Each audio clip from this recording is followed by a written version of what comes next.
You look at how much food has gone up. Been huge spikes in prices for food. So the bills at grocery stores, obviously restaurants have to deal with it too. So you see all that. And then what are they doing to try to mitigate that? Actually, I think they're putting fuel on the fire. If you look at this most recent legislation, Inflation Reduction Act, they're calling it, they're actually imposing taxes on energy, on oil and gas. And so they're going to make it more expensive. You know, when you tax something, it becomes more expensive. So they impose taxes on that, knowing that we're facing all these energy problems, which is a huge no-no. They also authorize 87,000 new IRS agents, and those IRS agents are going to be mobilized to go after people that the government doesn't like. This is not something where they're only going to be going after billionaires. In fact, billionaires all have accountants and lawyers. They're going to be going after people who are not going to be able to defend themselves against these audits. And, you know, they actually proposed an amendment when this was being debated in the U.S. Senate saying this should not, none of these agents can audit under $400,000 a year. And the Democrats voted that down.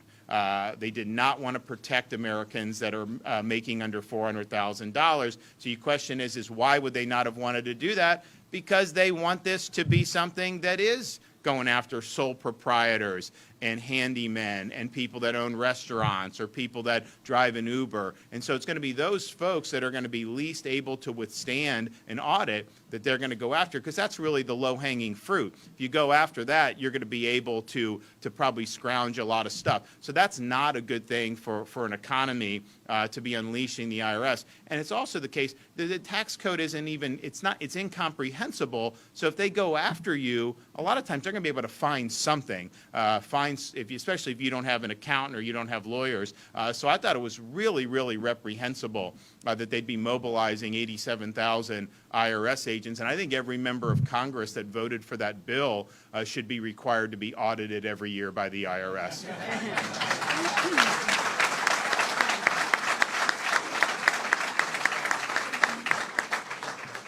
Then Biden is saying he can unilaterally do this student loan, just cancel, well, not really cancel.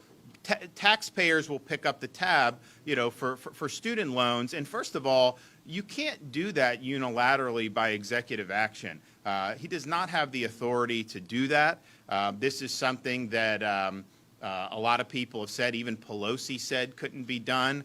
And yet he's going ahead and doing it. And so that's not consistent with the constitutional form of government. But you also look at what will the effects of this be. And you even have economists that work for Barack Obama saying this is going to put gas on the inflation fire because you're going to effectively be injecting a lot more money, you know, with an already big money supply. So I think that that's something, it's certainly not going to reduce inflation, and it very well may exacerbate. And they think it may end up being $1 trillion when all is said and done. You know, they've been doing trillions of dollars every year, it seems like, just kind of keep doing it, hoping nothing goes wrong. But when you have inflation the way it is, you know, not the opportune time to do it. And the thing is like, okay, you know, you have people that have paid it off, so it's obviously not fair to them. You have other people that have made other choices because they didn't want to go deep into debt, and so maybe they pursued trades or other things rather than do this.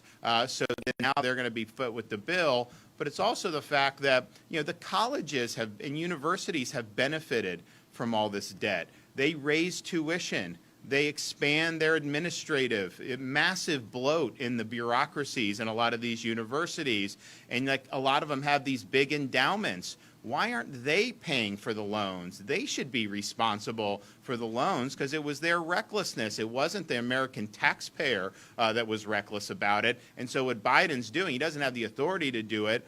But if you're going to do something, no reform of higher education, no reform of any of this the way it's gone for the last generation, which has been a massive amount of waste going into a system and putting a lot of debt on the backs of a lot of people.